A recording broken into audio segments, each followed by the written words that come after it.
Hello, everybody, and welcome to Row 60, a Georgia football podcast. My name is Clark Gaines. Joining me today, as always, Adam Thornton. Boom! And this is show number 60, Adam. Row 60, 60th episode, and this is going to be a great one. Let's go. Yeah, let's do it. Crank it up, baby. Let's do it. Georgia escapes alive. Ooh. From Sanford Stadium. 24-14 victory over the South Carolina Gamecocks today. Yes, sir. We are filming this as of Saturday night. So That's after right. the game, this is fresh thoughts, just like last week, kind of a post-game reaction show, if you will. That's right, Clark. And tonight, we're actually live for our patrons. Our patrons are getting to see this first, so shout out to them. But That's right. No mess ups, no startovers, man. So this is where we got to bring our A+ game after a full day of being at Sanford Stadium and traveling around out there in Athens and coming back. Clark, got to be on our A game. Be on our A game. So got to start strong, man. Yeah. Unlike the Dogs, we got to start strong and finish strong throughout the duration of the show. yeah, absolutely. Woo! Well, Man. we'll start off, as always, game day atmosphere. We don't have a really good weekly concession stands report. Adam, I think you may have something for us, though. I do. We want to shout out. have a weekly concession stand Good. report. I would hope so. Yep, of one singular item. Okay. Well, right. hey, that's all you need That's to right. review. That's right. We'll shout out some patrons. Clark's fun facts. We got sir. a lot of football to talk about tonight. Offense, defense, and special teams. Georgia versus UAB. The Blazers are coming into the town for the fourth straight home game for the Dogs. Yeah. We'll talk about some keys to the game, last week's games, this week's games, and last but not least, the game of the week. Yes, sir, baby. I love it. So you got a game of the week then? I do have a game of the week. Yeah, can't wait. Can't wait to hear. That's awesome. Yeah, let's So, do it, man. All right. Game day atmosphere. Let's start with this. Adam, about the game and The game day. the game day atmosphere. Yeah, sorry, I'm not talking about football X's and O's yet. Right. Adam, we have got to cut out the karaoke can. Okay. Yeah. I agree with that, Clark. And if you're going to do it, pick some more songs, man. Right. Pick some more songs. And it's at the most inopportune times. Our friend Rick over there beside us, Clark, that sits on row 60, we talked about it last year. And we addressed it last year, and we're going to address it this year. I mean, it's just at the most inopportune times, they crank up Don't Stop Believing. Or what was the song today? I can't even remember. We're not going to take it. Or we're not going to take it. I mean, do we want to hear, is it Twisted Sister? Do we want to hear Twisted Sister? Adam, you all right? Last week, I got choked up. And this week, you're getting choked up. Do we want to hear Twisted Sister? we're losing by 2 possessions to the South Carolina Gamecocks. No, we don't want to, man. I agree with that, man. I agree with it. And I don't even like, I mean, at least if you're going to put it on the screen, don't have yellow bold and a yellow bouncing ball when we're following the words, right, Clark? Put some red on there and make it a bouncing G or a bouncing Bulldog head when we're following along, or football or something. I mean, don't be generic with bold, highlighter text. I mean, it's just all of it's just awful, and it's been that way for years. And it's something that we need to get better at. I thought we were getting a game day DJ, Clark, that was going to spin the disc and play some tunes. Well, he does pregame, and he does a great job. We need to get him in the middle of the game, Clark, doing some stuff up there, spinning the old disc, old DJ Silver or whatever his name is. Get him in there, and get him going, and let's get some more hype up. You know what I mean? Oh man. Well, Jersey Mike's, they sponsor the karaoke can. But it's about time to axe that. Firehouse Subs needs to do the DJ dance along. Dance along. Bounce along. DJ bounce along. That's it. Oh my gosh. Play something that kids out there want to hear that gets them bobbing their head and bouncing. And when they bob their heads and bounce, I don't know but I'm going to bob my heads and why not? Too, get jacked up. So that's what we do. Oh, man. Yeah, man. But game day atmosphere. One more thing I'd like to add to it, Clark. I had him on my Peach State Pride game day polo today. It was nice and cool, man, for a good fall Saturday. So go check out our friends at PeachStatePride.com. Hats. Game day t-shirts, man, that make some of the best out there, and I think the best out there. And I agree. Go check them out. Check them out. So go support some people who love the state of Georgia. Yeah. And again, just a good fitting shirt. Yeah. I mean, it's good material. I actually haven't been able to wear the shirt in a while, Clark. I shed a few lbs. Okay. And I got back in this shirt, man. So it felt good. Good for you. But I need to get some more. I need to get some more Peach State Pride game day shirts. So I was just gonna say, notice for the game day atmosphere, I was pretty cool in a lightweight Peach State Pride polos. It's so sharp too, man. I see them everywhere in the stadiums. Just everywhere we go. I mean, you see Peach State Pride, and they have believed in us from day one, and we will continue to shout them out because they are good friends of ours. That's exactly right, man. So we're gonna crank that up. But anything else? The weatherman lied to us, Clark. I wasn't prepared for that. When we were coming into Athens and we saw a little precipitation dropping down, I thought, oh my gosh, what in the world? Yeah, what in the world? Well, and it really didn't affect the game much, but it was a nice little drizzle, and it was very overcast, which I would prefer, right? I'd take 70 and overcast with a little bit of rain than 95, 100% humidity. I agree, man. But I just didn't see it coming. I mean, they lied to me on that. You know what I mean? And the weatherman, golly, he's one of those guys that you just when you get on and you watch him on Fox 5, you crank it up, and the old weatherwoman, weatherman, whatever tells us what we're gonna get, and we don't get it. I mean, it hurts. You look at. I like to look at the humidity. What's the humidity gonna be, and everything, and the temps, and then I did not expect it today anyway. So I wasn't in the mindset for a rain game. And every time, Clark, I think about a rain game in Athens, I should go to Georgia, Tennessee, but like afternoon overcast rain, I think about 2015 Alabama. It just gives me an eerie feeling, man. And I kind of had that feeling today a little bit, but yeah, I mean, it was wild. Just a weird feel. It was a weird feel overall. Would you agree with that? I completely agree. But I will say the fans got really involved, especially in the second half. Yes, I've heard Sanford Stadium louder, but I've also heard it, not as loud before. Yeah. I mean, it got pretty loud. It did. It did. So yeah, good day overall though. It was fun in terms of the atmosphere. The game, not so much fun, but it got fun. It got fun, man. That second half got fun, man. It sure did. It did. Yeah, I mean, where are we going to start with it? I mean, a lot to talk about. Before we get to X's and O's, Adam, give us that weekly concession stands report. In it, baby. Clark, I got one singular item from the concession stands today. And what was that? Because coming into Athens, we stopped at a new Firehouse Subs across from Athens Technical College. Yeah. And right across from Athens Tech on 29 right there. For the second consecutive time, I'm going to shout out the Firehouse Subs. Okay. All right. I mean, because I love supporting the firemen, man. And anyways, the best two Firehouse Subs I've ever had at that location. They did good. So anyway, had my belly full right there, Clark. Had my belly full right there coming from going to the Firehouse Subs, so I really didn't go indulge in a popcorn or a hot dog or a hamburger or the likes. I got a Dasani water. And that Dasani water, Clark, I would give it a B- on temp grade. Right? Okay. So, I mean, when you're judging wanting a good cold water, if you're going to grade a cold water doing a concession stands report, really the thing that you can mess up with it is having it a little bit lukewarm, right? And this one was indeed lukewarm. We didn't get it on ice enough, man. And and I attribute that to probably the concession stand staff needs to know the ratio of the amount of waters that you have in your inventory in the ice chest before you need to restock them, where you don't have a pause and a panic. We got to dump a 24 pack in here because we're out, and therefore you have 24 waters you're distributed to the next 24 people that are lukewarm. And you know what the good Lord says about being lukewarm? He's going to spit you out. So therefore, the Dasani water did not impress. It did wet the whistle and do what we needed it to do, right? But it wasn't a nice ice cold water. Anyway, that is my concession stands report from Sanford Stadium, and I hope share yours in the comment section if you have them, because we did not get any good ones today. Unless you got man, that's unbelievable. That's good stuff right there. Only Adam Thornton could review a water in that much detail.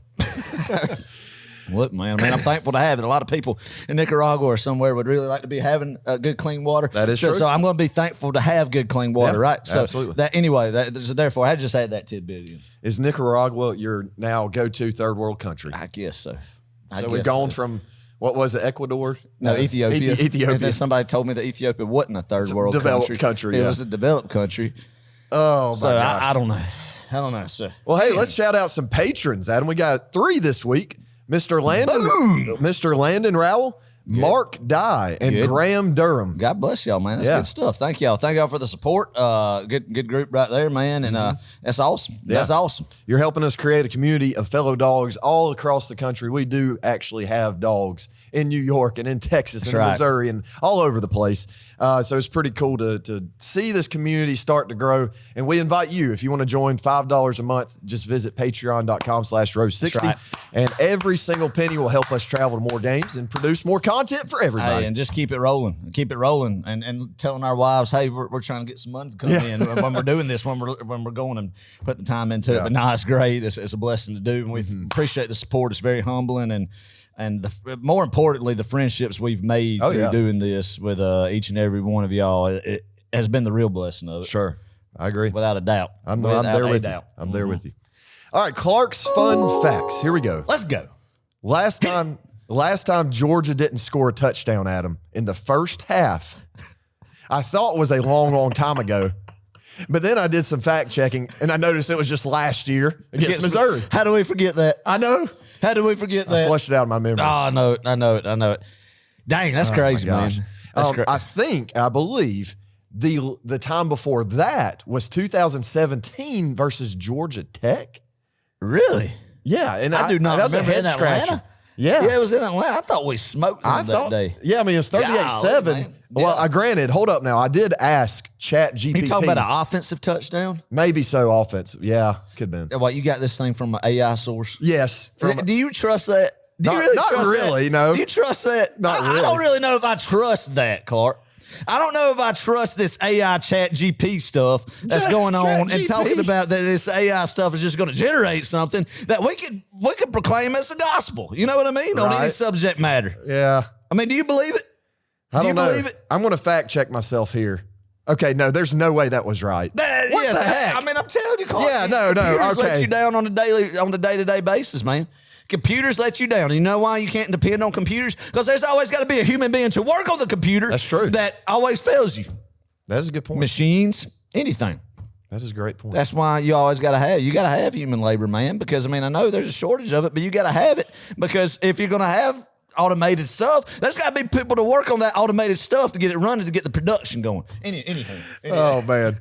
Well, I was wrong about that. Yeah, last time we didn't score a touchdown in the first half last year, Missouri. My thoughts on robots and whatnot. Adam, workplace. It didn't feel like it today, but Georgia had the ball a whole 15 minutes longer. That's a full quarter than South Carolina did. I can see it, man. Isn't that wild? That is wild. That is wild. You know? Yeah, I mean, Carolina went up tempo, man. They started fast out of the gate, and they kept it. Yeah. They kept going fast the whole game, man. So Are we going? What else? Let's dive right into the offense and defense. Man. Let's do it. That's the big head scratcher for everybody right now. That's the talking points, I'm sure, that's going on at the dinner tables right now. The talking points of people that's going on, you know, that are sitting there in the message board rooms or what have you not, you know, or on the Facebook discussions or whatnot. Right. So that everybody's talking about what we're gonna do about Bobo, what we're gonna do about Carson Beck, all this stuff, man. Well, let me tell you this: it was definitely not the start that you wanted to see, Clark. I really think again, another offensive drive that sputtered. I'm talking about the very first one of the game for Georgia. Already, you know, in a very unique spot for Georgia, being down 7-0 when they get the football, Clark. That you drive the field, a long sustained drive, picking up 3 or 4 on the ground here. You know, a very short intermediate pass now and then to get downfield, and then it stalls out in the red zone. Yeah. Carson Beck did not look comfortable in the red zone with again right there, and then what? Hit the field goal right there. So Peyton did hit that first field goal right there. So make it 7-3. Carolina script, I thought Dow Loggins did a good job right there. Well, we're talking about the offense. Yeah, let's talk about offense. Let me don't get a little premature right there. Yeah, but anyway, so let's go ahead and really just a very, you know, like you said, lackluster first half. Clark. Yeah, it was a tale of two halves for sure. I will say this right out of the gate, some positives here. Yeah. Dejon Edwards, Adam, say it. Dejon. We've been practicing. We got Dejon, not DeJuan, not Dejon. Not DeJuan, Dejon. Not day one, Dejon. And you know, I've been saying Clark his name correctly for like 4 years now. But it's like you get these mental hiccups in life. Like the movie Major League when the catcher can't throw the ball back to the pitcher. You know what I mean? You can't do simple stuff like that. That's where I'm at with the mental block I have of pronouncing DeJon Edwards' name. Right. Anyway. Right. So that's where I'm at. I'm just in a, you know, like the catcher's trying to throw the ball back to the pitcher, man. You know, doing some mental gymnastics with myself to kind of get over that hump that I got going on with it right now. Well, you know? Dejon, Adam is a game changer. He had 20 carries for 118 yards. He was kind of he was a bruiser, a workhorse. He does his vision, his patience is very, very good. I'm going to shout out my wife. She's not here right now, but if you're listening, Caitlin, I'm very proud of you. She said mid-game after she saw Dejon Edwards, she said he has really good patience. Like he follows the blocks. Yeah. And I was like, you're exactly right. Yeah, that's you're right. learning. That's right. That's My right. wife, I'm so proud of the progress she's made in the time we've been together. Yeah. Learning her X's and O's. So shout out to Caitlin. But anyway, Dejon. I'm going to shout out my wife just because she's here, and I don't get to hear it. And you better shout out my wife when you shouted out your wife later on. So that's what I'm going to say. And she did make a good call about that we probably need a new kicker. Yeah. That was a good call. And she made some offensive comments, too. So our wives really are some good X's and O's. Yeah. And really, I mean, as each year progresses, the more they talk about, just stuff that just I don't know. It kind of like, it's eye-opening. It's like, wait, you knew that? It is. You knew what a screenplay was? That's wow. right. That's okay. Right. Carson, first half looked uncomfortable, right? I think we can all see that with our own two eyes. Yeah. Progressions. It's like he didn't go through every route. There was some open stuff downfield, Clark, in the first half. And the first half that he missed, that a lot of people say, and then, I mean, maybe not the best game call in the first half from Bobo, but there was some stuff in his defense that Carson Beck, I really, like we've talked about, not going through his progressions and didn't see some guys downfield. Yeah. He did go 27 for 35. I mean, that's pretty good. Yeah. For 269 yards through the air. What was the total offense? I think it was, I could be wrong about this. I think it was high 400s, low 500s, something like that, maybe. Okay. But yeah, I mean, we ran. It was a very balanced attack. Right. I thought. But yeah, I mean, first half, sluggish start. Second half, great. Marcus Rosemy-Jack St. Adam, he had a heck of a game. 6 receptions for 70 yards. Yeah, man. And he's like a clutch receiver. You need a guy to get a third down, get the sticks. That's your go-to. Guy. And one thing about Rosemy, man, is he doesn't let the ball come to him. He attacks the football, Clark. There was one third down, third and short or so that they threw a ball to him. It might have been I think it was a little comeback, a little hitch, a little curl comeback, man. And I mean, Carson threw it in a window that was just a laser. And I mean, how Rosemy just stuck his hands up, like not catching it on his body right there, man, and was able to corral that football was a very impressive play. You're seeing guys like Rosemy back for the second game now. Edwards getting his first game back, man. And I think they're going to be offensive weapons, and they getting in sync. You're going to see it even more evolve, even a little bit more, and get more comfortable, man. So, yeah, that's a good on Marcus Rosemy-Jack Saint, man. Yeah, one guy that is still missing, Ladd McConkey. Still, I think back.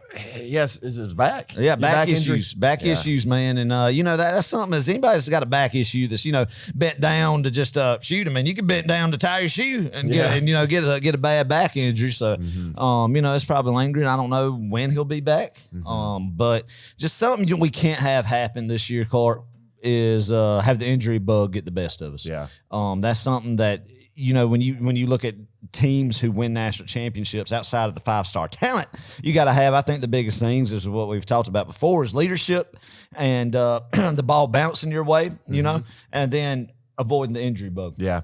And Three it big did things in it. Unfortunately, it bit today. Amarius Mims, ankle injury, we assume. Yeah. Not good. Yeah. It did not look good. I don't think. He didn't even go to the tent. He went straight to the locker room. Yeah. And what'd you have when there? You moved Truss out to tackle and put Dylan Fairchild in at guard. So we'll see. If that was just a quick fix for that point in time, man. But the second half blew some people off the line with that rotation in there. Right. But you hate losing Mims, a guy who has been a roller coaster ride. I feel like his time in Athens, and would hate to see it that he would be out for the year. But we won't speculate anything because we definitely at this point in time have no idea. Yeah, no idea. Yeah, I'm sure something will be released this upcoming Monday about that. Adam seemed to get in a lot of third and long situations. Whether it's incomplete passes or whatnot. It just seems like on first and second down, sometimes we're not moving as effectively as we want to, especially in that first half. Second half, we did a lot better of a job, I thought, getting in third and manageable positions.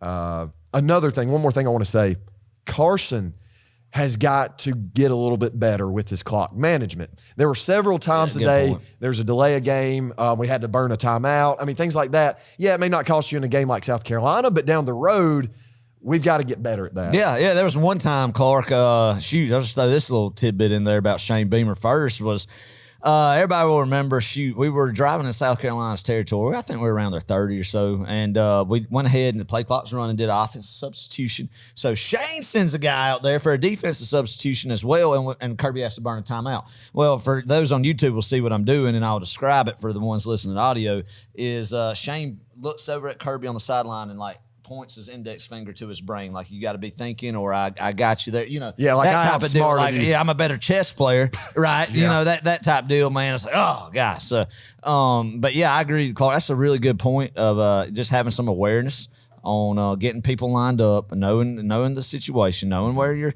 where the play clock is and whatnot, and all stuff. I mean, I know I keep saying rinse and repeat. It's going to get better, I feel like, as the season goes along. He gets more experience, and I don't know. I'm still on the Carson Beck train. Yeah, me now, too.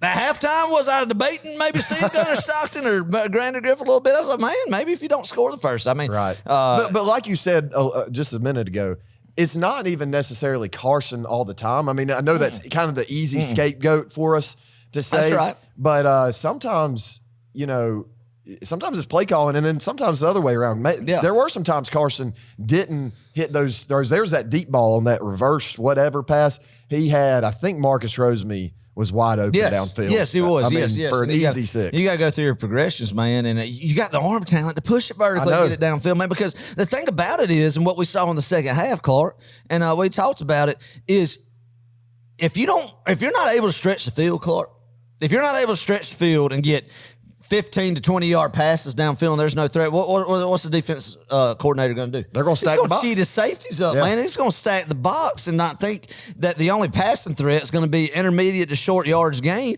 And you're not going to be able to run the football, right? So if you're not able to run the football and you got a statue at quarterback, I mean, not somebody that's in the sense of, I mean, Carson Beck has some good runs, man. When you know the pocket kind of collapsed, he's able to step up, find that hole, and hit it there. But he's not he's not a dual threat guy. Sure. He's not a DTQB. You know what I mean? He's a PP. He's a pocket passer. But anyway, you know, so I mean, when that doesn't add up good. That doesn't add up good because defenses can tee off on that. Right. What we saw in the second half, Clark, was pushing the ball downfield. And I think Georgia's offense did better when they moved fast, when they got some tempo about them. I agree. And I think that's always, I think even going back to Stetson and Monken, I mean, it almost like when they always had a 2-minute drill and a 2-minute situation, man, when they moved the ball fast, they were lights out, which, anyway, I just feel like that when we got a little tempo and we got to moving fast there in the third quarter, man, it's just like, it's like Carson didn't have time to think. Right. You get what I'm saying? Right. Like, he didn't overthink stuff. He kind of just relied on his natural instincts where he was at there, and he made some good throws. I think even one throw, Clark, where we tried to hit a bomb to Rah-Rah.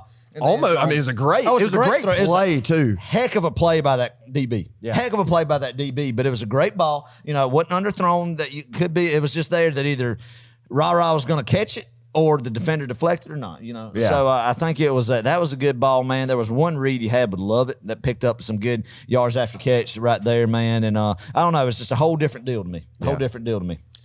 Well, hopefully moving forward, offense can kind of gel a little bit better. And I mean, it's going to take some time for Carson to settle in, guys. I mean, it's SEC game number 1 for him. I'm not panicking at all. No, I'm not panicking, and because it is concerning at times. And you know, I mean, we sit back and we wonder why, you know, what's going on, but like we say time and time again, these coaches understand what's happening. I mean, they've got it. It's not as fine-tuned as what we were sitting here after Game 3 last year, without a doubt. You know, with Stetson Bennett, a guy who was in his 5th year, and I know Carson's a veteran guy, has been in his 5th year, but it's his 3rd start, man. And that third quarter is what I thought right there was what was going to be a time where when he came out and he took command, man, somebody in that locker room stepped up on both sides of football from a leadership standpoint. That team, that is absolutely huge. Because before this, I was like, who would it have been? But you could tell somebody did, man. And they drive the ball down, they score, and you know, and then really do good the rest of that third quarter. And there was a couple drives there, man, you know, that they could have scored the rest of the time. I think just a bad, you know, judgment call by Tate Ratledge, just leaning and kind of getting a piece of that guy and getting a holding call right there on that 3rd and 2, driving in the South Carolina red zone right there that I think Brock would have got anyway had he not met through that, had made that holding call, and that would have been another 7 that Georgia got. And then I think the possessions a couple after that, it was more of a conservative approach, not throwing the ball downfield, just trying to run. But I mean, the offensive line, man, That's what Kirby Smart wants to do, Clark. He wants to get in the fourth quarter with a lead and then break your wheel by running the football and the offensive line blowing you up. There was one play call on another third down, a short, where it got too cute and tried to do the jet sweep with Dylan Bell on the outside, and this South Carolina defense, that was coming back. Clark, I thought that Coach Bobo in the second half called a great game. Yeah, he did. I mean, besides that call, maybe getting a little bit too cute at times, but I love the kind of the motion, and then the opposite side, little short tunnel screens to Brock Bowers and what have you not,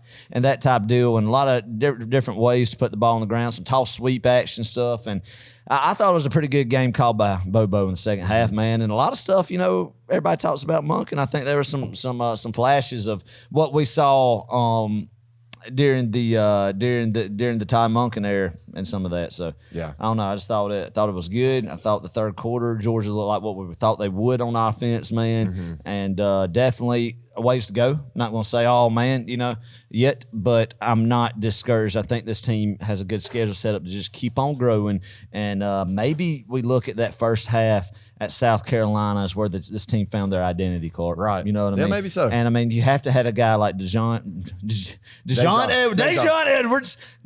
Edwards to step up and be a guy who's going to be like, hey, I'm going to take the majority of the totes, man, and he gets over the century mark, man, in rushing yards, and that's what you got to have. And you saw that in the second half. You saw that box loosen up, and you were able to be balanced in the running game, and the threat downfield was able to loosen up the box. And be even better for us to pick up some good yards on the ground. What do you know? What we average yard per carry? I have no idea. Yeah. Oh, another thing, Kendall Milton got banged up with a knee injury, man. Did he? For him. Yeah. I heard that on the radio when I was listening to the game, and so hopefully, it's nothing serious. But man, kid can't catch a break. That's why he didn't. But Dylan Bell again, another strong day from him out of the backfield as well. Yep.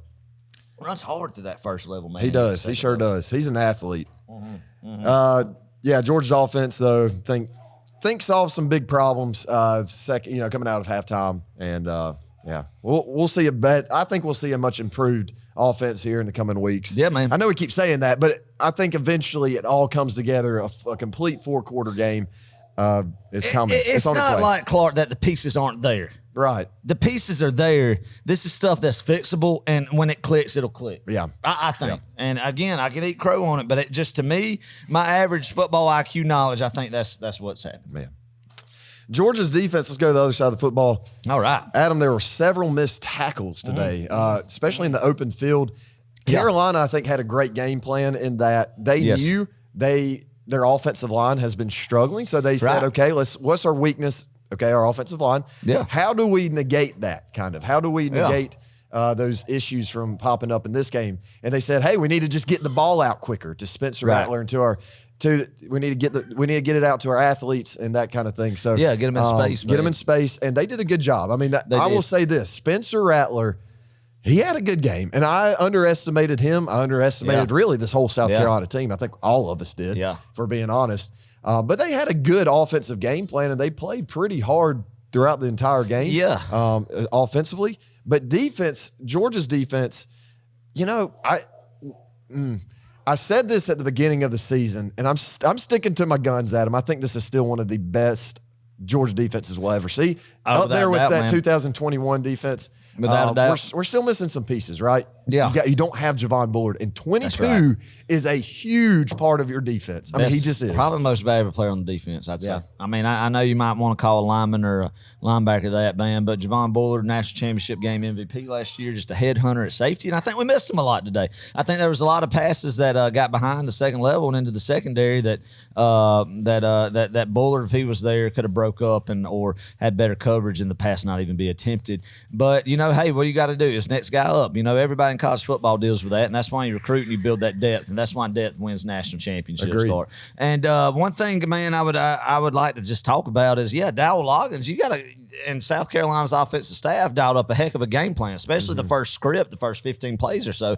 And even then, I was thinking, man, all right, Clark, we're past like the first 15 plays, the script, right? Right. So what's going to happen now when, you got to make adjustments, and yes, South Carolina scored, and Spencer, I thought, played better towards like what you saw last year against Tennessee and Clemson than the Spencer Rattler we saw when Georgia went to Columbia last year, man. And he should. He's a fourth, fifth year guy, highly touted recruit, man, played a lot of football. And, that's one thing that the good game plan you mentioned to it, a lot of, quick screens to the outside, man, get the ball to a playmaker and let them see what happens in one-on-one situations and blocking. And they were able to be effective with that. And there were some times that Spencer broke containment, man, and made some plays, but there were some other times we got some good quarterback pressure on him. Yeah. Made him throw off his back foot and uncontested throws, man, and messed up some timing or whatnot. Yeah, but, and that's something you saw. I think you said that in the last week's episode about how, once you can kind of get to Spencer Rattler, you kind of do rattle him a little bit in the pocket. And you're right. He did make some forced throws there towards the end of the game. And hey, we'll take it. Hey, shout out to Dan Jackson. Shout out to Dan. How about our boy Dan Jackson getting an interception? In two different years, he has picked off Spencer Rattler. Yeah, that's right. That is right. 100% right. How many rushing yards does South Carolina have, Clark? I believe it was 53, maybe? Yeah, 53. That's how many of them were Spencer Rattler? 35? 35. Yes, I mean, you limit their running backs to, I'm not going to do the quick math. Not 18, a lot. A combined 18 yards, man. I feel good about that every time. And it still goes to show, man, you're going to have to run the ball on Georgia to win. And those first, and to beat Georgia, you're going to have elite an elite quarterback play too. And I mean, Spencer showed some of that for a little bit. I mean, he was dang near perfect like the first double-digit pass. I mean, 10 for 10 or so there, and really doing some good things, man. But once that second half kicked in, man, and that the defensive game plan adjustments, that's why you take this Georgia staff. There's nobody better who is going to make better defensive adjustments than Kirby Smart, especially on that defensive coaching staff, Clark. And that's what you saw, man, because you saw, man, it was all that the screen game, the up-tempo offense, the hurry-up, man, is what they were killing us on that first half, Clark, and get some stupid stuff. But I don't know. It was a tale of two halves. I feel like with Georgia cleaned up their open field tackling some and forced South Carolina into a lot of third and longs. I think that's what can get you beat. And the only way that South Carolina was going to win this game is if Spencer Rattler was able to get hot and they were able to move the football and they just be able to stick around and make something happen. But Georgia put that to bed in the third quarter, and I was proud of that. Defense is, I think, going to be very, very good again. And man, I like seeing that there was some adversity, Clark. Yeah, I like seeing that there was some adversity. We needed a slice of humble down by pie. double digits going into the half, and either team leaders or coaches, they got that tension. That's what I like to see, and depth and strength and conditioning is what kicks in, and you got to have that to win national championships, man. So that was that's one thing, a positive. You need to think about. That's good to see. Yeah, Georgia had 3 sacks today. One from Jamon Dumas Johnson, another from Nazir Stackhouse, and another from Michael Williams. We were kind of all in South Carolina's backfield, at least in the second half. I thought 7 tackles for loss. That's big. Yeah. And, we broke up. Wow, I'm just now seeing this too. I think this is what PD means, pass deflection, I would imagine. Okay. We had 7 of those. Yeah. So 7 pass breakups. That's a lot. Tyke Smith, man, is playing really good at the star position. A lot of chatter, man, that you would think that maybe the talented freshman Jonell Aguaro, the safety, that you're not going to be able to keep him off the field. But I'm so proud of Tyke and what he's doing. I feel like at the star or nickelback. And I think he is just took a step up even more in a very veteran season for him. And heck of a pass. That's what reminded me of how good he's played, man. I think he's been really good back there. And something that I think is going to be big. He's going to continue to have a big year. And just the secondary, I will say, if there's a concern, Clark, I will say this. And we're going to talk about secondary concern. We'll talk about the cornerback position. Yeah. I think Dalen Everett didn't have his best game. We're not going to be all rainbows and butterflies on this show. I don't think that opposite side of Kamari Lassiter cornerback, I feel like getting off blocks and also in coverage. And I know it was a wet field and everything, but I felt like there were some times with his guy that Spencer Rattler had a big window to connect with, man, that kind of hurt us and extended some drives with it. Did seem like today we were playing a lot of zone coverage, sitting back, kind of playing everything in front of us. I don't know why. I mean, maybe – guys, I'm not a defensive coordinator. I'm not even close to the level of even a D3 defensive coordinator. Right. My point is, it just kind of baffles me. We've got the athletes, we've got the dudes. I think we do at least. Yeah. To be able to go man on man, to man these guys up, to jam them, and to stick with them.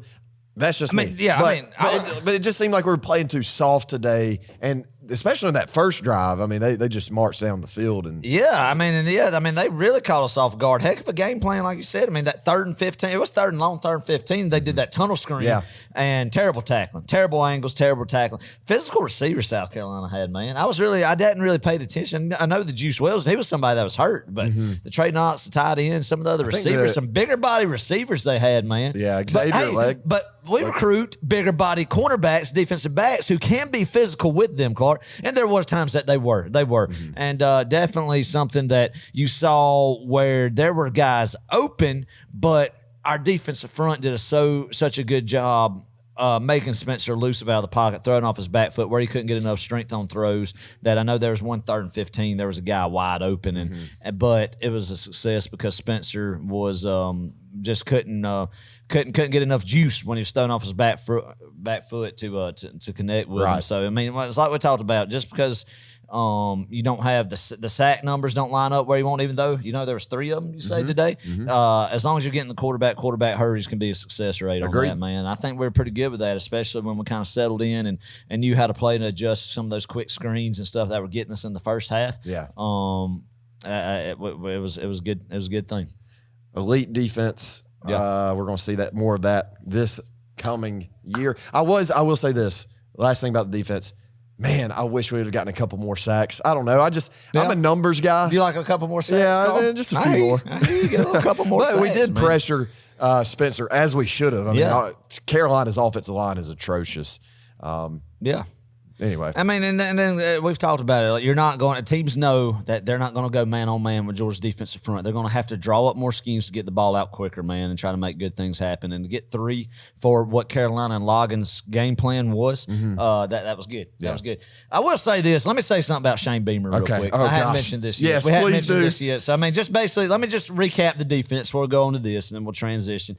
What you want to see is defense make halftime adjustments, the staff, the players, and to be able to come out in the second half and shut out an offense. And that's what they did. Yeah. That's what they did, Clark. And very proud of them. That's when your depth kicks in. That's when your coaching ability to out-scheme your opponent kicks in. That's what you saw Georgia do. And, Clark, I'll be honest with you. I felt a little comfortable and actually felt good at halftime. I know. Call me crazy. Why is that, Adam? Call me crazy.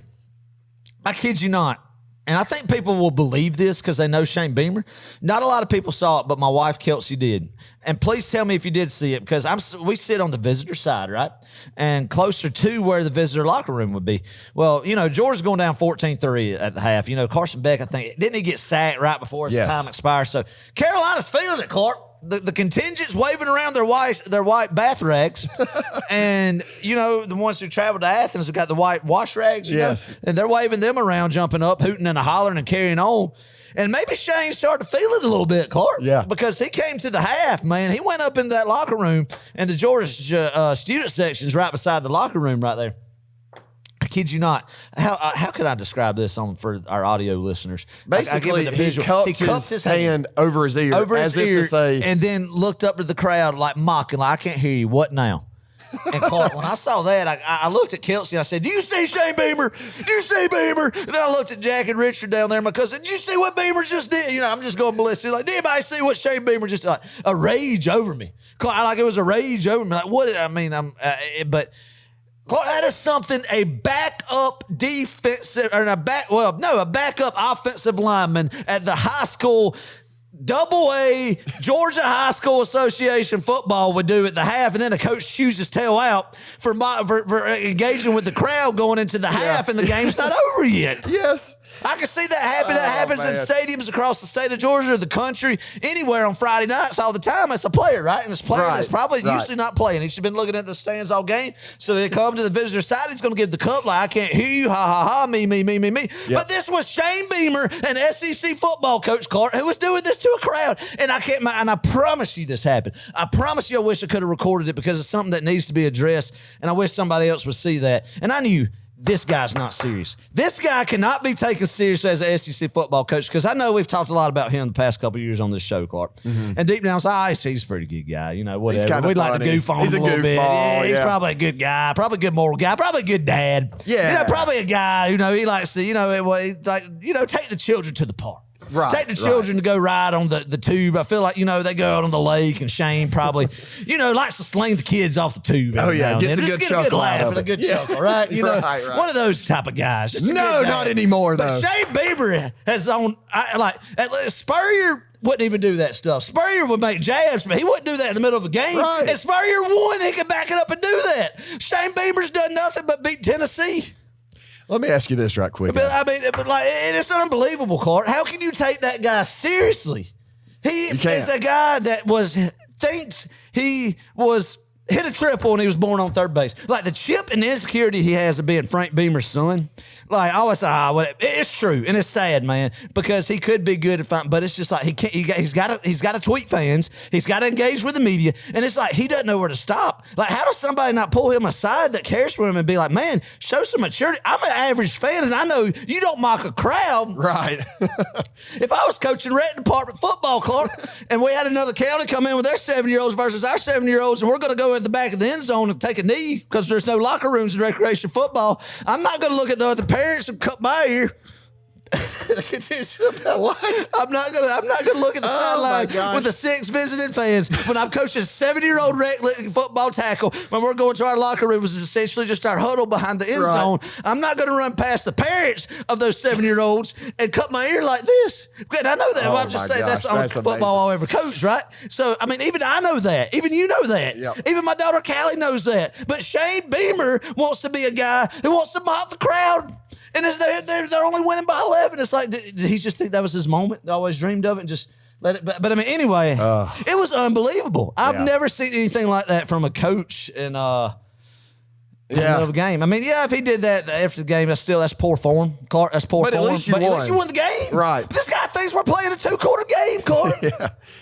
Well, they played like it was 2 quarters because coming out of half, it was a different story. He was already wondering about putting his shades and his hat on backwards and what kind of rap song they were going to dance to in the locker room to tweet out to the recruits, man, of him doing one of these head bobs and doing, one of these deals and untucking his shirt and everybody going, yeet, yeet, yeet to South Carolina. He was already thinking about that. While Kirby was drawing up X's and O's, they were going to come out there and attack their tail on both sides of the football and win the trenches. And when you get to the fourth quarter, it's Georgia football not putting your not letting up on the gas pedal, man. And then Shane the whole entire time was just pacing the sidelines. I knew that was going to happen when I saw Shane cup that ear right there. Yep. Because he's not serious. It's a clown. It's a clown show.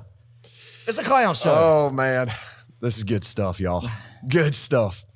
It's a freaking clown show. I agree. I agree. It's a clown show. I wanted you to. I was hoping you would say, give the people that bit of information. Yeah, he's just a moron. He's a child. Shades on, untucking his shirt, getting ready for the post game locker room celebration. We're just going to tweet out. Let me ask you this. I know they're on the way back to Carolina right now, to Columbia. Do you think Shane is crying? No. This is what's going to happen, and I don't know if it's post game. Speech. Let me take a deep breath. Yeah, breathe. You're good.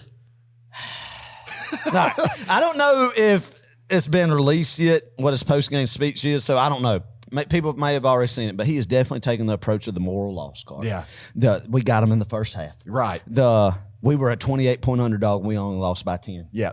Look where we were last year, look where we're at this year. The moral approach, they had 56 5-stars running around the field, man, but we only got 5. Look at what we did. Look at the coaching job we did. Look, we shouldn't even have been in this game. That's the approach that's going to be took. And if that's the approach that is took, God bless him. Oh, man. I guess you need more wins to have the South Carolina contingent up, man. But definitely a guy that I do not care for now after some of the gestures he did. Just the immaturity, man. Well, just the engagement on social media and the engagement with regular media. It's like he just digs his own grave every single day, man. Any type of criticism. Last thing I'll say about Shane Beamer.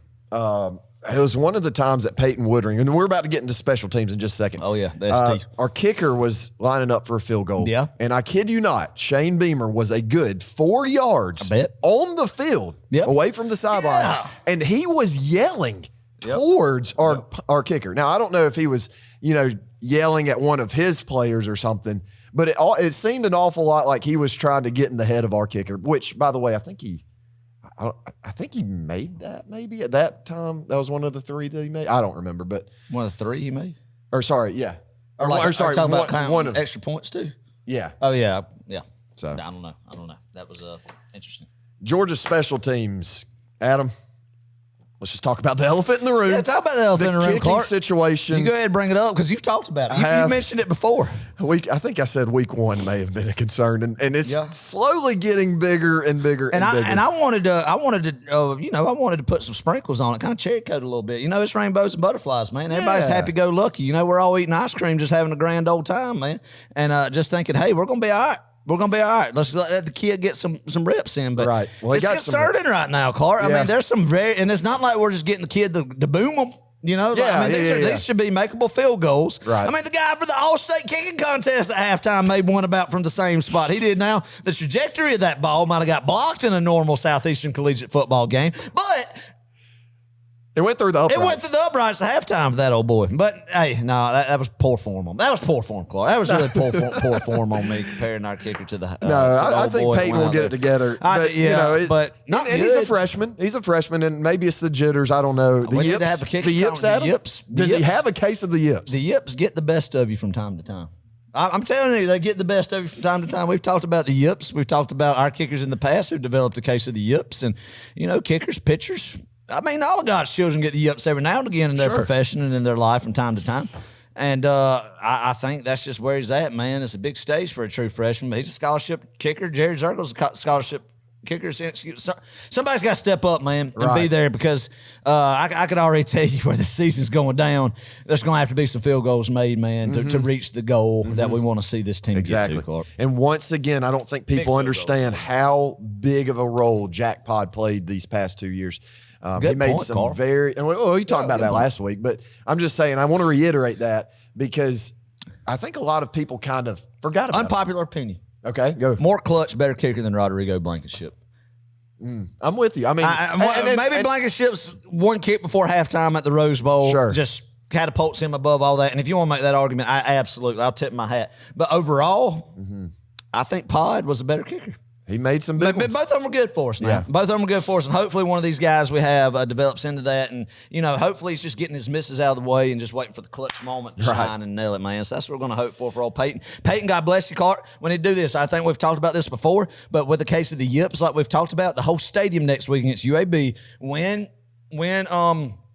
Peyton comes to kick his first field goal attempt. Okay. The whole stadium, Angels, the Angels in the outfield do the flying, everybody, everybody's quiet. Everybody in the stadium just needs to hold up the "it's good" sign and supporting in unison. I would rather it be like, if I were a kicker, that would freak me out. I couldn't do the. It shows the unison support. Everybody just in unison. Everybody lock arms like we're behind you, Peyton. We got your back. Like we need to show. We need to have. Show us support.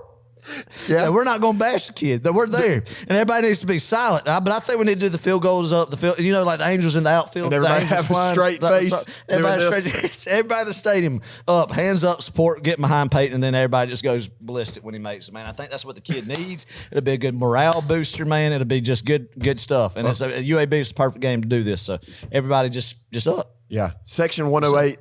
Actually, no. We should make it. We should make a banner like like a 100-foot banner that says "You got this, Peyton." And we should take it to the student with the section. Letter U. Yes, you got to do with the letter U. You can't fit the whole in the tear white paper. You got this, Peyton. Yeah, you got this, Peyton. We love you, Peyton. We love you, Peyton. Maybe Peyton needs some goggles like Rodrigo does. I don't know. Maybe that was the key. God bless him, man. We're pulling for him though. I can't imagine the pressure, man. Especially a young kid like that, true freshman. That's something there ain't no way I could do. Obviously, a talented guy to have a scholarship. Yeah. He'll get it together. He'll get it together. One guy that definitely has it together, Makai Muse, Adam. DGD. Nice. I'm going to tell you something. Okay. I love Makai Muse's effort. Every single time he is out on the football field. I mean, I agree with you, but I'd love to know the one thing that made me single this out today. I typed this note. Makai Muse is a DGD. Love his effort on special teams. I typed that right after. I think it was a punt, right? Or maybe it was a kickoff. One or the other. I don't remember. but he flew down the field and made a shoestring tackle. Good. And I don't know. I really appreciate his effort on the field. Yeah, I agree. That's something you just don't teach. You can't teach it. You just got to want it. And McCobb use it. You can't teach. Nobody could ever teach heart. Yeah. Heart is something you're born with. Heart is something that you're developed around with the people. Yeah. Heart is something that is developed with the people you're around, right? That is true. At a young age. You can't teach heart. Profound. Keep going. That is why when you have heart, you can tackle the world, man.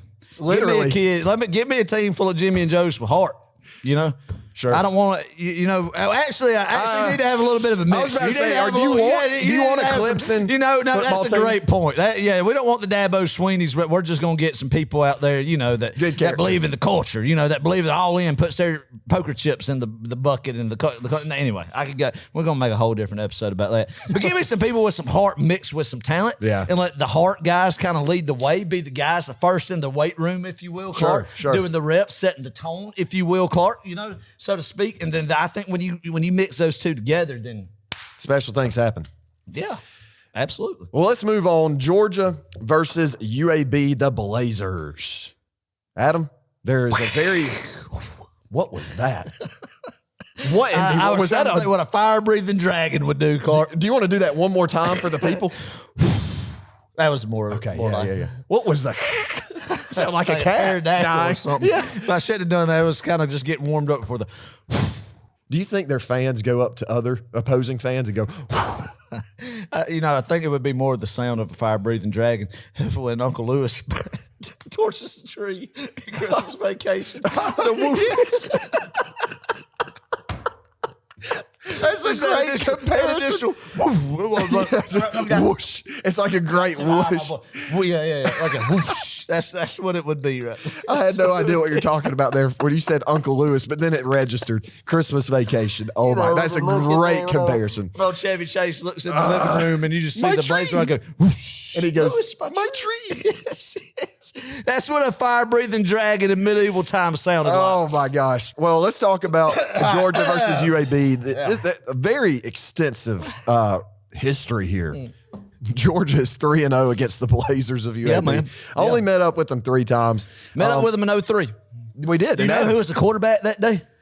For Georgia? For UAB. David Green was quarterback for Georgia. Yeah. Who was it for UAB? A guy who I really think, Clark, is hurting the country music industry even more with a black eye. Oh, Sam Hunt? Yeah. Sam Hunt. Dang, that is right. Yes, sir. Yeah. Yes, wow. Sir, man. We beat the Blazers that day 16-13. You're exactly right. Did you even look at my notes? No, I had it on my notes. Because I remember that day as a 10-year-old. I was like, oh my gosh. Then I remember 56-7 and 21. Yeah, that year. And then I can't remember the other one. 06? 06 with Stafford. That's right. Yeah. Okay. All right. Yeah. Okay. I don't remember the score to that one. Do you? We're just thankful they're playing football. Yeah. I mean, they did. So what was the deal, Adam? You probably know this a little bit better than I do, but what was the deal? I think just the family people in Tuscaloosa that were the people in Tuscaloosa, they didn't really want UAB to have football. University of Alabama, Birmingham, like the Bear Bryant descendants and stuff. Okay, okay. So they basically shut it down, like defunded the program. Wow, it's like the Board of Regents in the state of Alabama. Something. I'm pretty sure I'm kind of on target with this. I actually am, might not be speaking like actually some good wisdom on this. It was the Board of Regents in Alabama had some good old boy Alabama people on it that I don't know why they thought the University of Alabama Birmingham was a threat, but it was something about the funds, the football funds, man, and they did not play the 2015 season. But back on track, man. And fun fact, that's when Jake Gaines, he was a UAB linebacker, transferred to Georgia. Shout out to Jake Gaines. Yeah, that's right. That's right.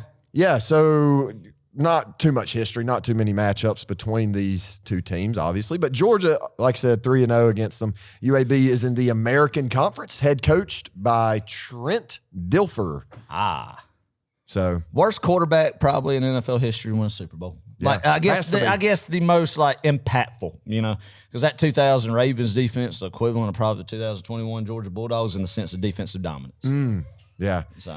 I think this year they've lost to Georgia Southern, and right now they are playing the Louisiana Raging Cajuns. I have no idea what the score is. Don't really care. Nah, don't matter. Whatever. Yeah, whatever. Jacob Zeno, Adam, is their quarterback. He's a pretty good quarterback, I think. He wears the number 4. That's good. Good facts. Just really throw some hard-hitting facts out there, Clark, about the Blazers UAB. For all you listening, in the event that someone this week, y'all are at the water cooler. You're chatting. Right. They ask you, can you name a UAB player? You just tell them, yeah. Jacob Zeno. Jacob Zeno, a gunslinger. Mighty impressed. A gunslinger from Fort Payne, Alabama. Is he really? No, it just sounds good. It makes it sound like you know what you're talking about. I don't know. Is there a Fort Payne, Alabama? He's from Centennial, Alabama. Interesting. There is definitely a Fort Payne, Alabama. That is where the group Alabama is from. Okay. You know, and from Fort Payne, Alabama. Oh, Merry Christmas tonight. I had Christmas never. in Dixie, yeah. I didn't know what they were saying when they said Fort Payne, Alabama. I know Christmas in Dixie. I've listened to that song 100 million times. Alabama. Interesting. Yep. Okay. A little fun fact, Adam. You need some Adam's fun facts. I think you need some napkin notes. Yeah, We're still working on that segment. Yes, sir.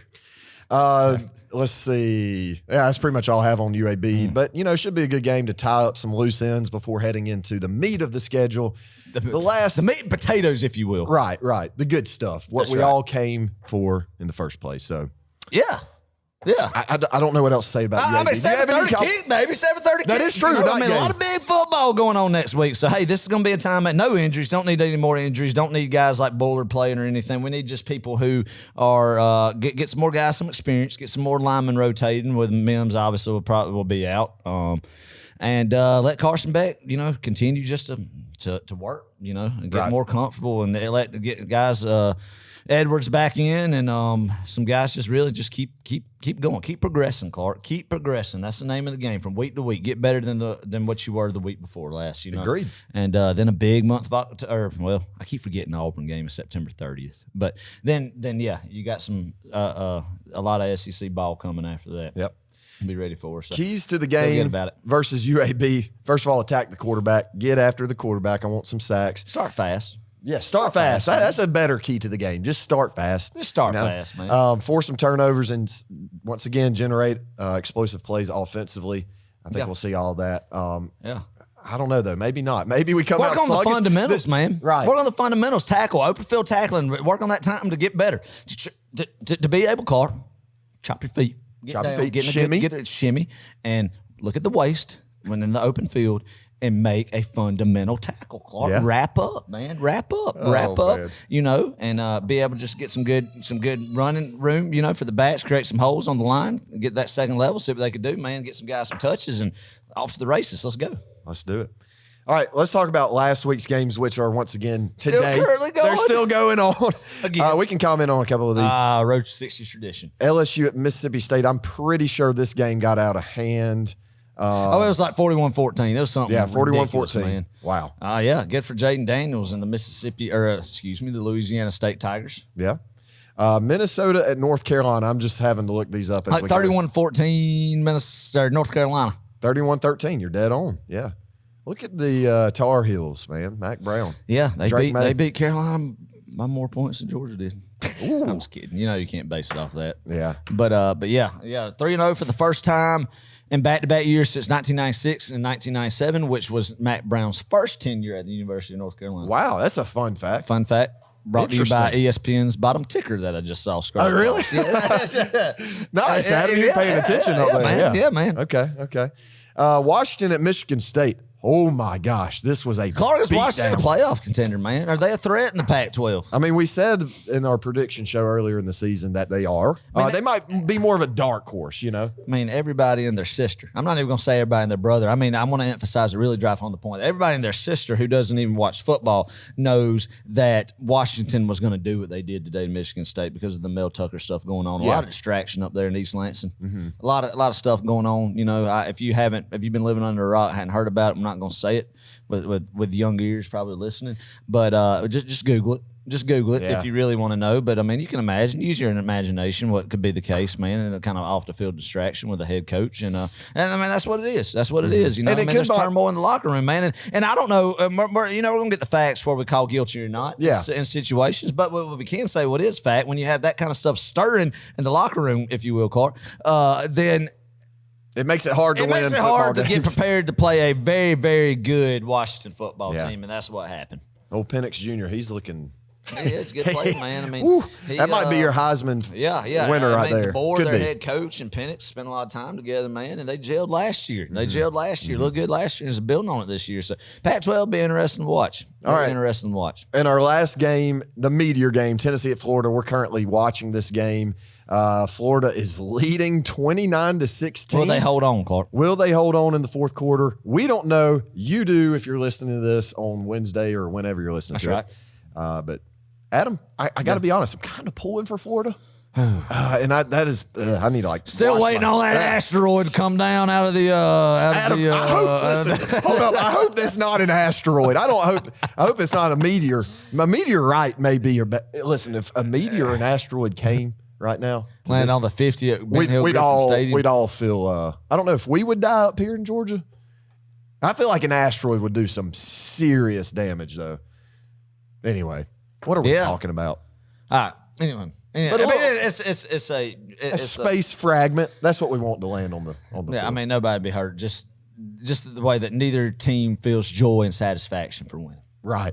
But Clark, if I am pulling for somebody this particular year, I am pulling for Florida because I think that benefits Georgia the most is them winning. But really, Georgia don't need anybody to win to do anything. That's where we're at as a program. Yeah. But the Tennessee fan reaction to losing, I think, would be better than the Florida ones reading their message board this particular night. And that's what I'm going with. Yeah, me too. Anyway. I picked Florida to win, so hopefully it holds out. And I've also, but at the same time, I also picked Colorado to go 0-5 in the first 5 games. And they're already 2-0. I'm not going to let myself live that down. That was ridiculous. Go have that. Anyway. This week's Pick'em, we've got a lot, and I mean a lot of good football coming up. A lot of games on this slate. We're going to fly through these. Florida State at Clemson, 12 o'clock ABC. Yeah. Adam, is this game for the ACC? Yeah. Well, I think they could potentially meet each other again, but Clemson, if they get beat, they're going to have a hard path to even make it to the ACC championship. True. Yeah. I mean, a heck of a game, Clark. 12 p.m., Death Valley, South Carolina. Who you going with? Oh, I think I'm going to stick with Florida State. I think that's the conservative bet here, but they did not look too impressive today. Who'd they play again? Boston College. That's right. Boston, man. But Boston College, I'm going to tell you something. That's one of those teams, they are just a pain in the side, in the tail. It's a scrappy team, man, from time to time. You know, especially when you got to go up there to New England and play a ball game. Yeah. You know, that's tough. I'll stick with Florida State. What about you, Adam? I'm going to go Clemson. Oh, wow. I hope Florida State wins, man. But, yeah, I think Clemson's offense is they turned it on in the second half of Charleston Southern last week. Wow. Charleston Southern? I don't know Southern? what they're doing. Yeah, it's crazy. Yeah, you're right. You're right. That really was a terrible analysis and reason why. No, I mean. But I do think they are going to win. I hope Florida State wins, but I'm going to actually pick Clemson. Okay. Yeah. Interesting. Ole Miss at Alabama, 3:30 CBS.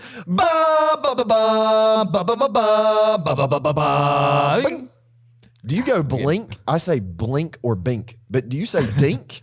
No, I say it with a B. Okay, so bink. Bink. Okay. Interesting. Y'all did the chirp.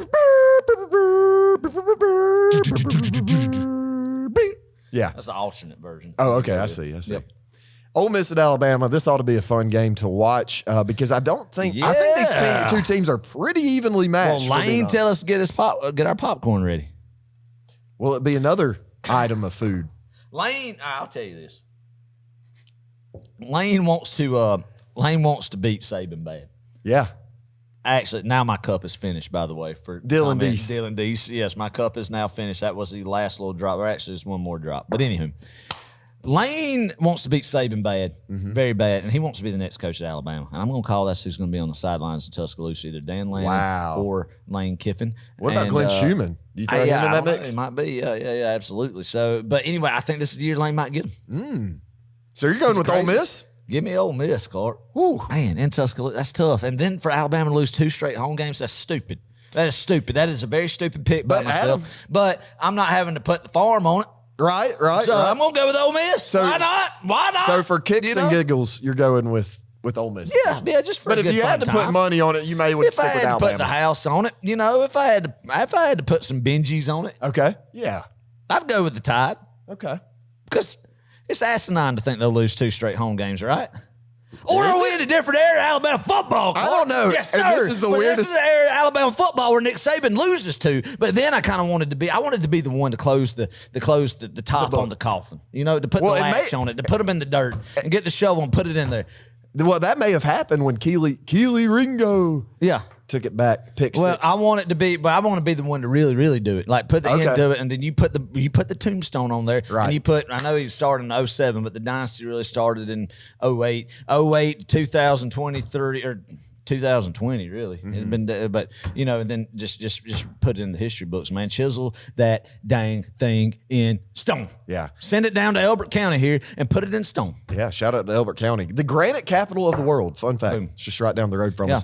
Alabama, I'm going to go with them. I don't know. I think that's a good call. they went with the Simpson kid. They're down to number 3 on the depth chart for quarterbacks. The other 2 have been benched because they have performed horribly in the past 2 games. I'm going to stick with Alabama. I think surely to goodness, Nick Saban can rally them together to beat Ole Miss. I could be wrong though. I don't know. We'll see. Good. We'll see. No. Interesting matchup here. Colorado at Oregon. Also a 3:30 game. This one on ABC. Yeah, it's going to be loud. It's going to be really loud. This might be a really hot ticket. Absolutely, Carter. It's definitely going to be. I mean, anytime now that the prime time is in a college football stadium is going to be a hot ticket. Mm-hmm. Give me the Ducks. Okay. Give me the Ducks, Clark. Give me the Ducks. The fairy tale story ends, even though it's been very impressive the first few weeks, ends now. I'm sticking with you, Adam. I'm going with Dan Lanning and Bo Nix. Bo Nix. I guarantee you Bo Nix will throw an interception this week, though. But it will be this is going to be a shootout of a game. Yeah. It's going to be fun to watch. Lots of fireworks. Arkansas at LSU. I believe this rivalry is called the Battle for the Golden Boot. Because if you look at a globe or a map, right, and you see the geographical layout and border lines for these teams, if you line them up, that it does form a boot. It sure does. They have a sweet trophy. Yeah. Arkansas at LSU, 7 o'clock, ESPN night game in Death Valley. Oof. I'm going with LSU. Yeah, I hate that, Sam. God bless you, Sam. We're behind you. We always pull for our good friend, Sam Pittman. Right. And friend of the show, Sam Pittman. Oh, he listens to Row 60? Probably not, but I just going to throw that out. Look, I shouldn't have threw that out for him. He doesn't deserve that because he's not actually a friend of the show. But a favorite of the show, Clark. Okay. A favorite of the show in the sense that we like Sam Pittman. And but that's not going to bode well. That's not going to bode well going to Death Valley, man. I think LSU really does have a chance to keep picking it up and avenge that opening week Labor Day night loss, Clark, and run the table. And if you go 11-1, hey, you're right in the thick of it, playing probably Georgia in the SEC championship for a playoff spot. Even if you drop a game to Alabama, right, and Alabama were to lose another 2, you're in. Right, assuming you don't lose to you're in the SEC playoff, but I think they're going to try to go the SEC playoff, the SEC championship. But this year they're going to try. They want a playoff berth, man. Yeah, and I think they could reel off 11 straight after the first night. I mean, and maybe not. I don't know. There's a lot of who knows what's going to happen. Yeah. But they definitely, that's what they're believing in Baton Rouge now, and I think they will have a strong shot at it. Mm-hmm. And give me LSU. Yep, the Bayou Bengals. Texas at Baylor, 7:30 ABC. This, Adam, I know Baylor's not a very good football team, but I'm going to tell you something. This is a trap game. Watch it be like 52-0 game, Clark. We just looked at the bottom ticker, man. I know. And dang, Wyoming's beating them, man. Right. Or down by 3. Wait, still? Weren't they? I don't know. Look that up right quick. Baylor, they lost to Texas State. Not a very good football team. The Bobcats. The Texas State Bobcats. That's where T.J. Finley, former Auburn and LSU quarterback, is now the starting quarterback. Found his spot there at Texas State. And we're always happy for that, man. We're always happy for people finding where they need to be at in life and being around the right group of people that pushes them to be a better them, per se. Okay. And I think that's what has happened in Texas State. I don't know, down South Texas for T.J. Finley. I see. I see. Who you going with? I'm going to go, Adam. I'm going to go with Texas, but it's going to be a close game. Night game in Waco, but it will be close. I think you're going to see about a 14-point Texas win. Okay, so a little bit bigger of a win. Yep. All right, let's see. Yep. This is the good one right here. Ohio State at Notre Dame, 7:30, NBC. In South Bend. I bet that is going to be an expensive ticket to get, and would be a fun atmosphere to be at, man, if you were just a bystander, I feel like. Yeah. Adam, who you going with? Give me Notre Dame, Clark. Give me Notre Dame. Hey, I might be wrong on that. Ohio State, I mean, even though it was Western Kentucky, put up 63 today, so maybe their quarterback who they got slinging the rocks kind of finding themselves, man. And, another thing that a lot of good quarterbacks were replaced this year with unproven guys. Talented guys, but unproven guys. We're seeing that not only in the Southeastern Conference, but also around the footprint of college football, man. And Ohio State has been no different. Not look like the traditional C.J. Stroud, Justin Fields, Ohio State offenses that we've seen the past few years, man. But hey, today, even though it's against a the Conference USA opponent, they put some points up. We'll see. But I think Notre Dame's defense and Notre Dame's quarterback, more of a veteran guy at quarterback, and Sam Hartman, especially in South Bend, I think Notre Dame's due to win a game like this, Clark. Yeah. Give me Notre Dame. Adam, you've got me thinking that way as well. I'm going to go with Notre Dame. There you go. I don't even know if you really call this an upset. And I'm not saying Ohio State's not a good team. Right. But they will be a playoff contender, assuming they win this game. But Notre Dame may be a playoff contender. Big game. Yeah. Big game in South Bend for the Irish faithful. I'm going to give Marcus Freeman. Give me Sam Hartman and Marcus Freeman winning this game by 5 points. I don't know how you get 5-point differential there, but I'll take it. Right. Yeah. And then the last one, Iowa at Penn State, a little bit more Big Ten here, 7:30 CBS. Oh man, you see how they're working the Big Ten and the CBS. So this is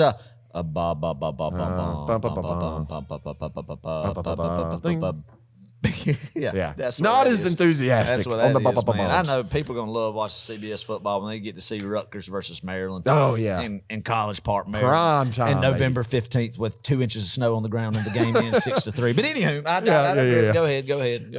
I'll be. It's just like seeing your ex-girlfriend with somebody else, man. If you're about 18-year-old in high school and you walk down the hallway and you see your ex-girlfriend with another guy. That's clearly not as good as you are. Good as you are. Exactly right. That's what it's going to look like when you see these CBS Big Ten games. That's an excellent analogy there. Adam, this sounds ridiculous. I really. I'm going to go. Yeah, Iowa stinks. What's correct? I'm pulling for Iowa, right? Yeah. I'm just for the fun of it. I'm going to pick Iowa, just for the fun of it. You picked Ole Miss, right? Okay, but if I had to put my house on it, I'd say Penn State. Penn State, give me Iowa. Penn State's a contender, man. They're a contender. So? Yeah, absolutely. They're a contender. Boy, my voice is cracking. We're struggling. High pitch, but Penn State. Give me the Nittany Lions. Okay. Happy Valley. Probably gonna be a whiteout, Clark. You didn't put that in consideration. That Night is game true. in Happy Valley. That is true. Up there. Give me Penn State. I think they're going to be a team that we'll see. Definitely a factor in the Big Ten. We'll see how far it goes, man. Good quarterback play with Drew Aller. All right. Here we go. Game of the week. Let's go. Do we know who won the previous one yet? Has it been played? I have no idea. They probably don't update those standings until 24 hours later. So you've been looking at social media accounts for the official, because it's not on the Twitter. It's not on the ESPN. The ESPN. Or the interwebs yet. Yeah. So I'm seriously though, it does take a lot of time for them to update some of these scores. That's what makes it great. I don't know if this one this one should be done. All right. Or the one last week we talked. All right, game of the week, Hendrix College Warriors. Yes. At the Millsaps College Majors. Oh, Majors. Yeah. A lot of different ways you can go with Major as your mascot. Right. We're going to get to that, Adam. Okay. This game is in Jackson, Mississippi. Yes. At Millsaps College. Kickoff at 3 o'clock. Weather 85 degrees. A little toasty. Yeah, it is a little bit toasty, man, from what we've been seeing. A little bit toasty, but I mean, manageable temperatures. Yeah. Hendrix leads the series. The Warriors, they lead the series 10-7. Pretty tight. Yeah, back and forth. Not bad. Hendrix, let's start with them. Some general knowledge. They're from Conway, Arkansas. Okay. That's all the general knowledge I have on them. Oh, good. Yeah, so good. There you go. Start. Put them on the map, man. Right. Put that pin somewhere on the map. Yep. Conway, Arkansas. Let me show you Ivan the Warrior. This is Hendrix' mascot. You ready for this? Look at this guy. Wow. What do you think about Ivan the Warrior? I wish you could show the people that are watching right now a picture of gosh. Ivan the Warrior. I think he is a very, very poor man's Mel Gibson off Braveheart. Yes. Wow, that is instead of blue face paint for the motherland of Scotland. right. Right? Yeah. This old boy has the orange on, right? So yeah, I would say a very very, very, very poor man's Mel Gibson Braveheart guy. I will say sweatpants, Clark. If you notice the pants for battle are sweatpants. Russell Athletic sweatpants. That he got out of his dad's closet from 1992. Oh, my gosh. That's exactly what those things are, man. Tucked into the boots. I mean, hey, good on them for trying the live mascot. I respect good on them trying. We respect the effort, man. Yeah. Looks like a sword. Like an actual sword. I think that is actually. Like that you would buy in Gatlinburg, Tennessee or something. Yeah, it does. It looks like something that you see that you would get on the strip in Pigeon Forge, Tennessee at the As Seen on TV store. Right. One of those late night deals. You get a toy, you get 2 for 20. Hey, you could get one for $15.99 or something. But if you call now within the next 30 minutes, you can get 2 for $19.99. Oh, that's man. probably what that deal is right there. Mel Gibson ripoff. That's amazing. That's what that is. That is 100% what that is. Well, some notable alumni from Hendrix College. Betty Jo Teeter Dobbs. Betty Jo Teeter Dobbs was a science historian. Adam, I just like the name. I don't know what Betty Jo Teeter Dobbs discovered. What he or she? East Tennessee. Is it? Do we know if this is a woman or a man? Yes, it's definitely Betty got to be yes, got to be. Lady.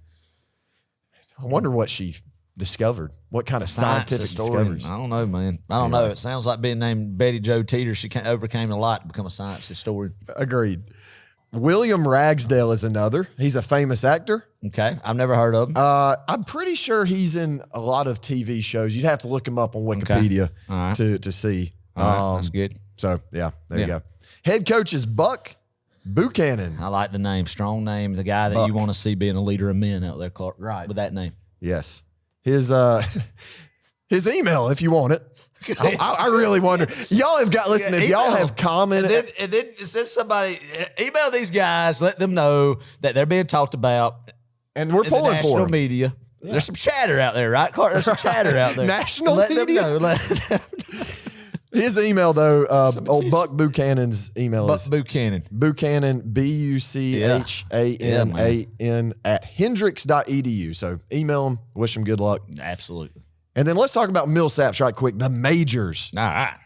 General knowledge, Millsaps College actually built the very first golf course in Mississippi in 1901. I mean, when you think about golf, you think about Mississippi. Not yes. Scotland. No. Not Augusta National. You think about the first golf course built in Mississippi. 100%. People go to play golf in Mississippi, and then therefore that is why Millsap College is one of these. I don't know. They're Clark. just elite. I mean, one of these havens for golf. Really good. Yeah, I was really gonna have something good to say. But I just lost it. Completely ruined that. But anywho, yeah, that's okay. Exactly. 1931 pillars for the golf community. Oh, I see. Pillars. Yeah. Pillar.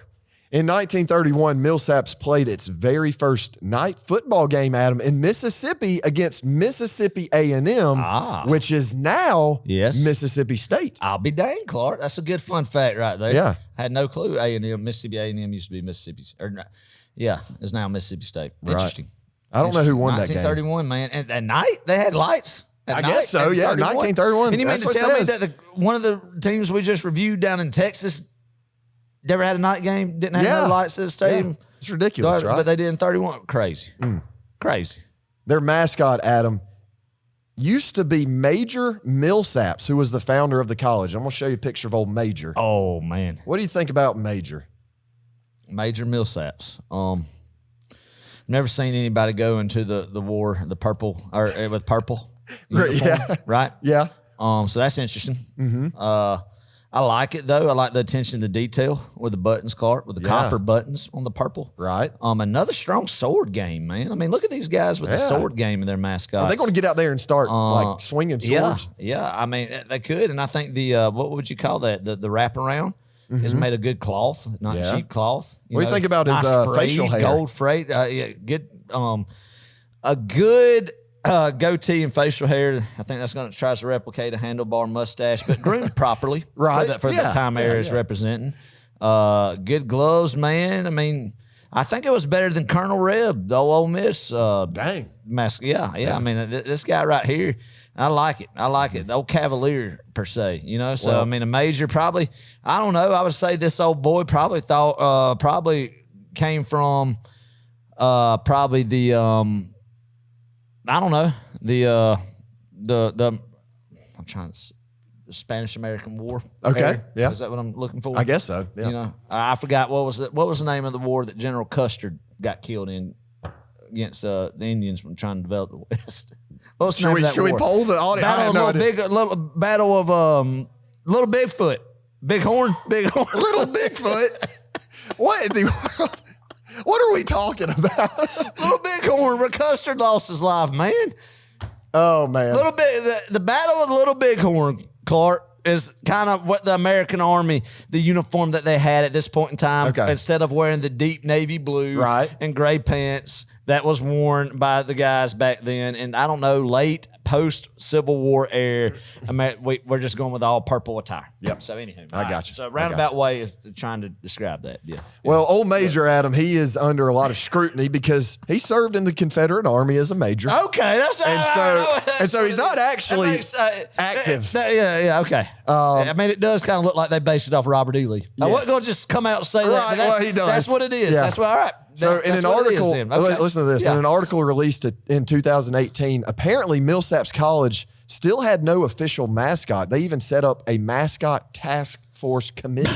So they axed General Millsaps. Did they? And then they formed a mascot task force. Did they committee. Did they come back with a shark?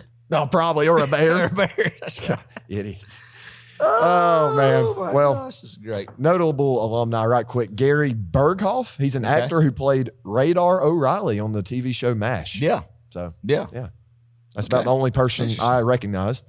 Head coached by Corey York. He's an interim, Adam. Oh. What happened to lead the fourth game of the year? There's an interim head coach. Is there health related issues? Were there some scandalous activity going on with the program? Like that's really some facts that need to be known of why there's an interim head coach going into this game. Do we know if it's interim because there's some health related stuff that somebody's at the hospital? We're like, we need to win one for the old ball coach, right? Because he's laid up in the hospital bed. God rest him if that is. God bless him if that is the case. For some healing there, absolutely, man, and hope all goes well. But if there was like some scandalous activity that he got axed, like right now, and there's an interim, Clark, like what's happening at Northwestern, then the program's in turmoil, right? Yeah. So I mean, there are a lot of different sides of the way the pendulum can swing right there, Clark, that we got to factor in. Okay. Hey, if you need to ask old Corey what's the deal over there, and you can give him a ring at 601-974. Corey, Clark. I think that's a G you got on your. No, it's Corey. It's Corey. Well, you said that's a notable alumni. Okay, sorry. No, Corey's number. If you want to ask him about his interim position, ask him. 601 back to us. 601-974-1178. Somebody figure out why he is the interim head coach, because that's going to really. I mean, obviously we can't find out now, but that's going to be that's like I said, that's big, Clark. You know, if the team's rallying or divided. Yes. Well, hey, if you've enjoyed this episode, please leave us a review. Oh, wait, what am I doing? Wait, what am I doing? I'm getting way too ahead of myself. Gosh. Wait, we got to pick this game. It's Georgia UAB game either. All right, go ahead. Pick the game. Pick the game. I can tell you, I'm picking. Who are you going with, Hendricks College or Millsaps College? Hendricks College. They're the guys who have overwhelmingly has a 3-game commanded lead on the series. And there's too many question marks around the program at Millsaps with no facts right there, Clark. There are no facts whatsoever. And I'm sorry, it looks like the Florida Gators. Florida and Tennessee are tough. Oh, this is great. Oh, this is prime time. Undisciplined. Sorry. Undisciplined. Both sides of it. But anywho, there was a punch thrown. Give me the give me the Hendricks Warriors. Give me the Hendricks Warriors, Clark. All right. Okay. Hendricks Warriors, because too much turmoil, too many question marks. We have no idea why there's an interim head coach at Millsaps, and I'm not going to touch that, man. I am not going to be it because I do not know the circumstances of why there's an interim head coach. Give me Hendricks to win 31-13. Okay. I'm going to go with Hendricks too, Adam. You got me fired up about Hendricks. And yes, there's a big question mark on the other side. I'll go with I'm going to go with a 10-6 football game. Really low scoring. And All right. So now this part, If you did enjoy this episode, please review us. Leave us a review on Spotify or Apple Podcasts. Drop us a comment below on YouTube if you're watching on YouTube, and tell us your score prediction for this upcoming Georgia versus UAB game. Adam, it's time, baby. Georgia versus UAB, 7:30 Eastern Standard Time, ESPN2. Give me your score. Actually, let me give you my score prediction. Then you give me your score prediction. I'm going to go with the Dogs, and I've been wrong pretty much the whole season on my score predictions. Me too. Every one of them. Yep. Every one of them. Basically, if I'm going to say what's going to happen in the game, pick the opposite. Yeah. I'm going 42-7, Georgia on top. Let's go. One single touchdown in garbage time, UAB. I think we put a complete four-quarter game together this upcoming week.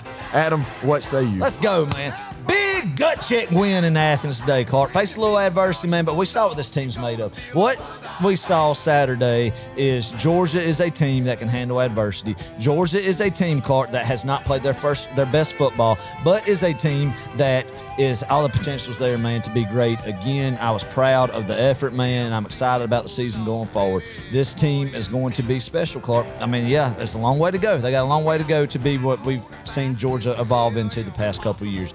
But this is a game that the doctor ordered to continue to get better and going into SEC play, man. Oh, yeah. I'm fired up about it. Going to be a fun night. Good day of tailgate and watch some good football before this game. And then you get to watch Georgia. Gets a lot of young guys the ball. But, hey, Georgia is still number one, man. I have not seen a team in college football that scares me yet or makes me think otherwise, man. When this Georgia team, Clark, it still rings true. It still rings true. When Georgia is playing their best, nobody in the country can beat Georgia. Georgia's going to win this football game 44-9, baby. Right. En route, after this, it's time to go to Opelika, Alabama, and welcome Hugh Freeze playing Georgia's Auburn head coach. Let's get by this one, man. Let's do it. God bless y'all. Thank you for tuning in. Go Dogs! Go Dogs!